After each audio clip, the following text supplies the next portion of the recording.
तो आज आप लोग को बच्चों हम पर्सन के बारे में बताएंगे। किसके बारे में बताएंगे? पर्सन। पर्सन का मतलब होता है पुरुष, नहीं?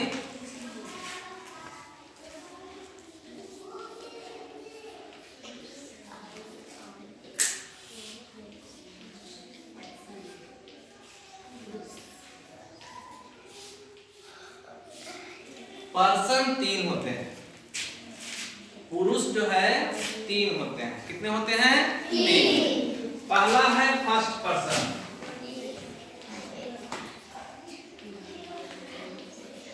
First person. दूसरा है सेकंड पर्सन,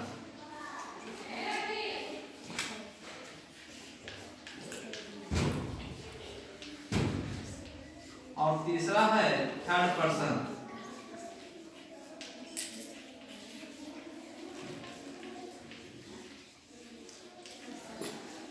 ठीक है बेटा?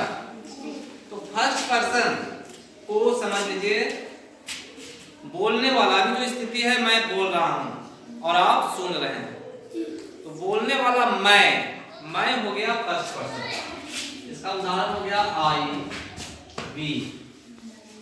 ठीक है? और सुनने वाले हो गए तुम लोग, तुम या तुम लोग। ठीक है? तो यू हो गया सेकंड पर्सन। और जिसके विषय में कहा जाए, चाहे उसके विषय में कहा जाए, चाहे इस लड़की के विषय में कहा जाए, या राम के विषय में कहा जाए, या उन लोगों के विषय में कहा जाए, उसको हम लोग कहेंगे थर्ड पर्सन। क्या कहेंगे? Third person. इसमें आता है कि सी, इट, या कोई ने। ठीक है बेटा? अब फिर से एक सूत्र है, उसको मैं बता देता हूं। ठीक है? आ जाओ बच्चे, इधर आओ। खुशबू, जो अभी स्थिति है, अभी मैं बोल रहा हूं, इधर बेटा, अभी मैं बोल रहा हूं तो यह लड़की सुन रही है, तो बोलने वाला मैं हो गया फर्स्ट पर्सन, और सुनने वाला तुम ये हो गया सेकंड पर्सन। और मैं इस लड़की को बोल रहा हूं कि विक्रम पढ़ने में तेज है, तो विक्रम के बारे में मैं बोल रहा हूं, तो विक्रम जो है क्या हो गया? Third person. बात समझ में आ गई? समझने में कोई दिक्कत? जाइए, और इसको हम एक टेबल बना करके आपको बताते हैं।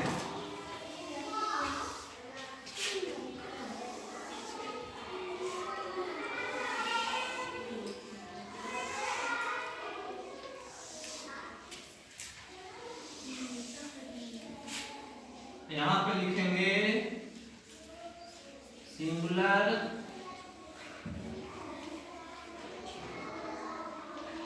नंबर, यहां लिखेंगे प्लूरल नंबर, यहां पर होगा आपको फर्स्ट पर्सन। क्या होगा? First person. 1 लिखिए का मतलब हो गया फर्स्ट। ठीक है? और यहां पर सेकंड पर्सन, सेकंड,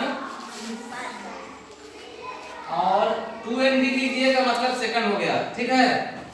और यहां पे आपको हो गया थर्ड पर्सन। तो जो स्थिति है बाबू, बोलने वाला मैं, ये हो गया फर्स्ट पर्सन। अगर हम लोग दो आदमी मिलकर बोलते, कभी हम बोलते, कोई और सब रहते वो बोलते, और आप लोग सुन रहे हैं दोनों की बात को, तो इसका बहुवचन हो जाएगा बी। बी माने होता है हम लोग या हम दोनों, जो कहिए। और सुनने वाला तुम, चाहे वो एक रहे चाहे एक से ज्यादा रहे। अगर एक है तो सिंगुलर नंबर हो जाएगा यू, यू का मतलब होता है तुम। और अगर एक से अगर ज्यादा है तब हो जाएगा इसका यू, प्लूरल नंबर हो गया तुम लोग। और जिसके विषय में कहा जाए, जैसे कि अभी हमने खुशबू से कहा था कि विक्रम पढ़ने में तेज है, उसके विषय में मैंने कहा था, मतलब कि ही सी इट या कोई नाम, ये हो गया आपको थर्ड पर्सन सिंगुलर नंबर। और इस सब का बहुवचन होता है जे। इस सब का बहुवचन क्या होता है? चलिए खुशबू आइए इधर, आप बताइए आई मतलब क्या होता है बाबू? मैं। वेरी गुड, जरा वहां पे रहिए, बस बस बस बस वहीं पे रहिए, इधर देखिएगा खाली। और वी मतलब क्या होता है? हम लोग। मैं का बहुवचन क्या होता है? हम लोग। यू मतलब तुम, और यू मतलब तुम लोग भी होता है, तुम। और ही मतलब वह, सी मतलब वह लड़की के लिए, इट मतलब यह कोई निर्जीव वस्तु के लिए, या कोई नाम जैसे विक्रम बोले, साधना बोले, प्रतिज्ञा बोले, यह नाम है जो कि थर्ड पर्सन सिंगुलर नंबर है। और सब का जो है बहुवचन क्या हो गया? दे। ठीक है, जरा बोलिए तो, आप कुछ बोलिए, अब मैं आपकी बात सुनता हूं, कुछ भी बोलिए, बोलो, कुछ बोलो ना, अरे कुछ तो बोलो, जल्दी बोलो।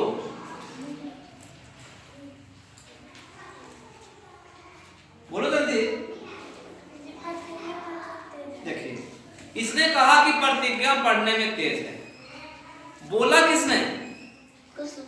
खुशबू ने बोला। खुशबू हो गई फर्स्ट पर्सन। और सुना किसने? अशोक ने। मैं हो गया सेकंड पर्सन, मतलब कि यू। और इसने कहा किसके बारे में? प्रतिज्ञा के बारे में। तो प्रतिज्ञा क्या हो गया? Third person. ठीक है, कोई दिक्कत? Any doubt? Any problem? Good. इसे आप लोग अच्छी तरह से कॉपी पर उतार लेंगे।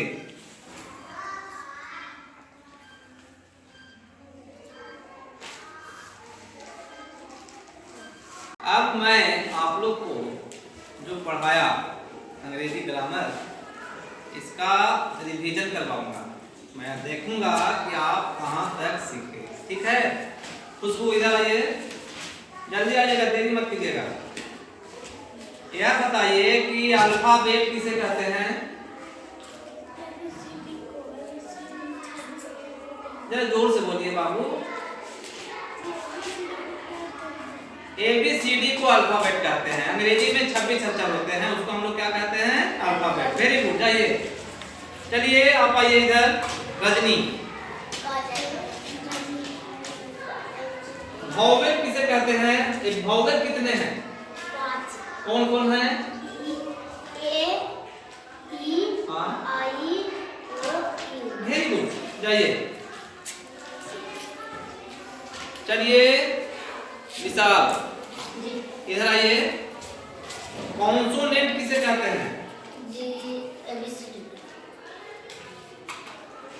All the letters except vowel are called consonant। याद कीजिए, मैंने आपको लिखाया कि A, E, I, O, U को छोड़कर जो अंग्रेजी के बाकी अक्षर हैं उसे कॉन्सोनेंट कहते हैं।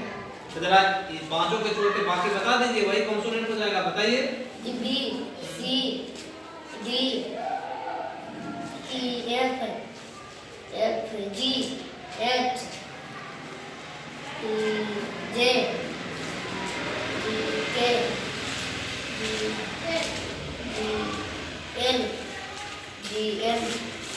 L, जी मत बोलिए बार बार। P, N, P, Q, R, S, T, V, U नहीं होगा, sorry. V, W,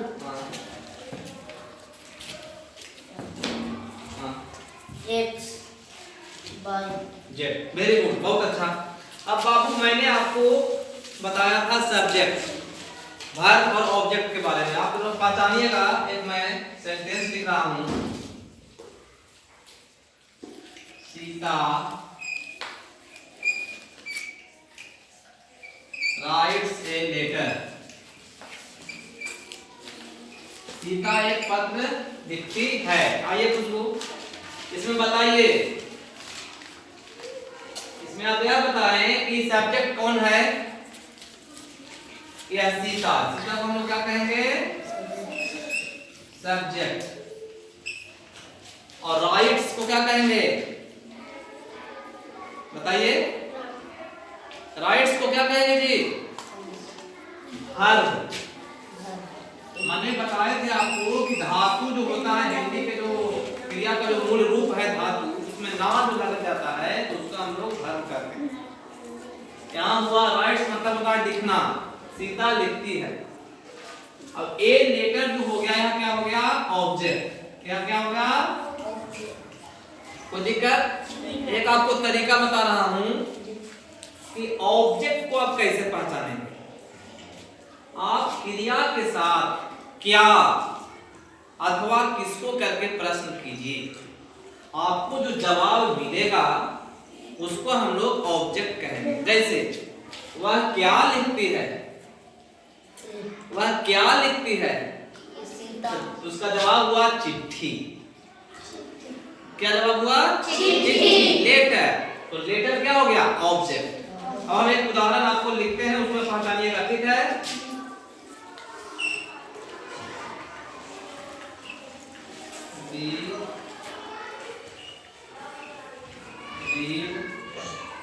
a book, इसमें बताइए सब्जेक्ट कौन है। ऐसे लाइन खींचिए, उसके नीचे सब्जेक्ट लिख दीजिए। इधर आइए, ऐसे आप बता, इधर चलिए लिखिए जरा बढ़िया से, इतने तक में लिख दिया, हटा दीजिएगा क्योंकि यहाँ जो है दूसरा चीज के लिए।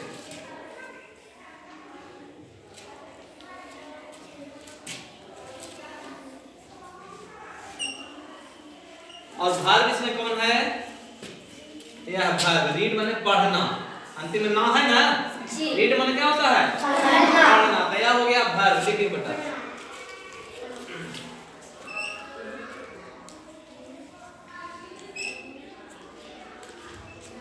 और ए बुक क्या हो गया, ऑब्जेक्ट। ये क्या हो गया, ऑब्जेक्ट। ये तीनों जो है ना बेटा, यह सेंटेंस के भाग हैं। सेंटेंस 3 भागों में है बटा हुआ, सब्जेक्ट, वर्ब और ऑब्जेक्ट। देखिए इसमें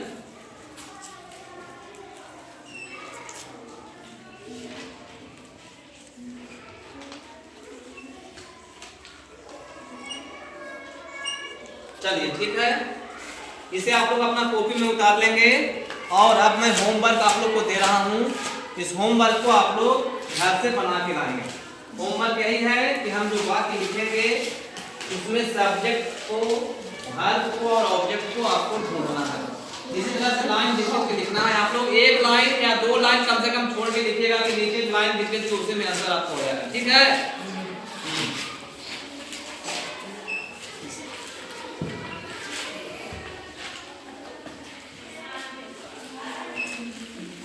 I eat a mango, इसमें आपको बताना है कि सब्जेक्ट कौन है, वर्ब कौन है और ऑब्जेक्ट कौन है। फिर है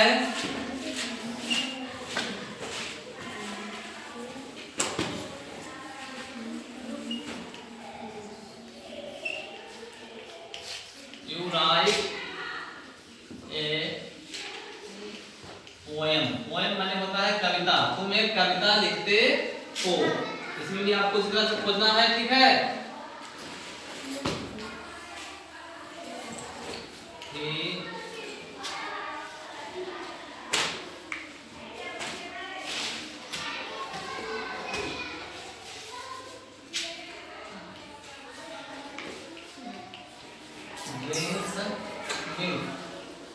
मतलब कि वह दूध पीता है। चलिए आप बना ही लीजिए, आप लोग कोई दिक्कत। आ जाइए, कौन आइएगा, कोई समझदार लड़का आ जाइए इधर। इसको आगे पढ़िए तो क्या लिखा हुआ है, आई ईट ए क्या है, मैंगो। मैंगो, तो यहाँ आई क्या है, यहाँ देखिए क्या लिखे हैं, सब्जेक्ट। किसके विषय में कहा जा रहा है, मेरे विषय में, मैं एक आम खाता हूँ। आई के नीचे अंडरलाइन करके सब्जेक्ट लिखिए, कलम उठाइए और ऐसे लाइन खींचिए, यहाँ से लिखिए सब्जेक्ट।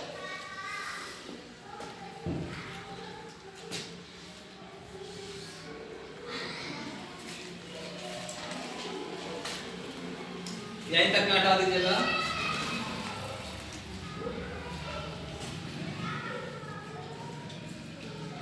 और ईट क्या है,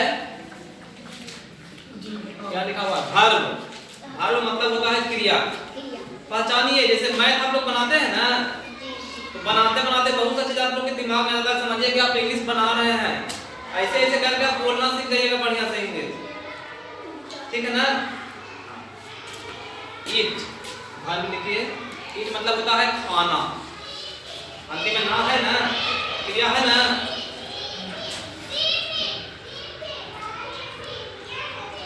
और मैंगो क्या है, ऑब्जेक्ट। लाइन खींच के लिखिए ऑब्जेक्ट।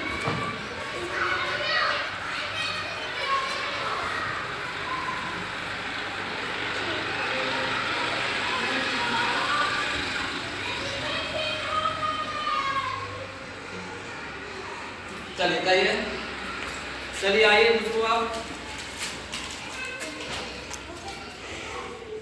उसको पढ़िए, आगे क्या लिखा हुआ है।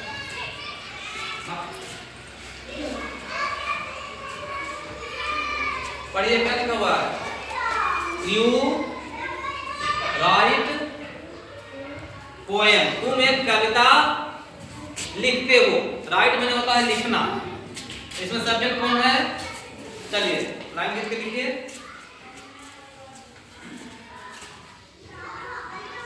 यहाँ से लिखिए बेटा, ऐसे ऐसे यहाँ से लिखिए, जहाँ तक मैं बेटा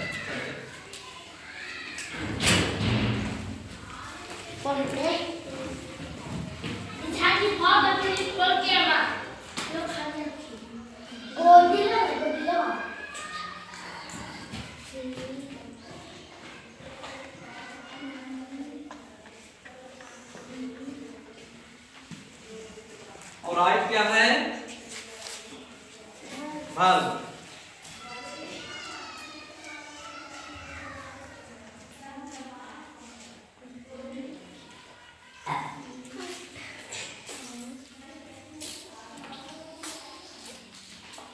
और ए पोएम, पोएम बना होता है कविता। यह क्या है, ऑब्जेक्ट। तुम क्या लिखते हो, क्या करके सवाल किए, राइट के साथ हमने क्या करके सवाल किया, तो जवाब क्या मिला, ए पोएम, एक कविता। क्या लिखते हो, एक कविता, तो यह भी ऑब्जेक्ट है। चलिए ए पोएम के नीचे अंडरलाइन कीजिए।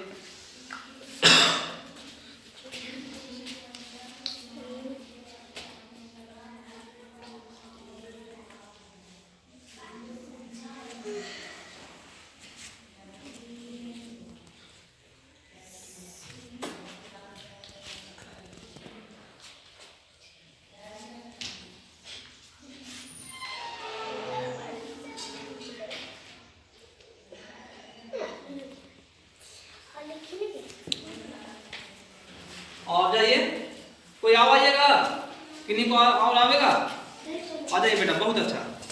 चलिए इसको पढ़िए, क्या लिखा हुआ है, ड्रिंक्स मिल्क, वह दूध पीता है। तो यहाँ ही क्या हो गया, सब्जेक्ट। लाइन लिख के लिखिए सब्जेक्ट।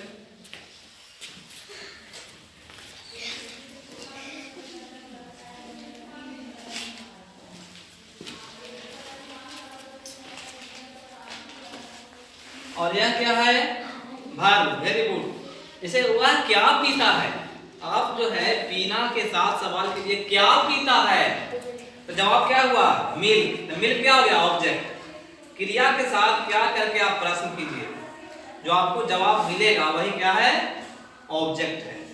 तो ये क्या हो गया, ऑब्जेक्ट।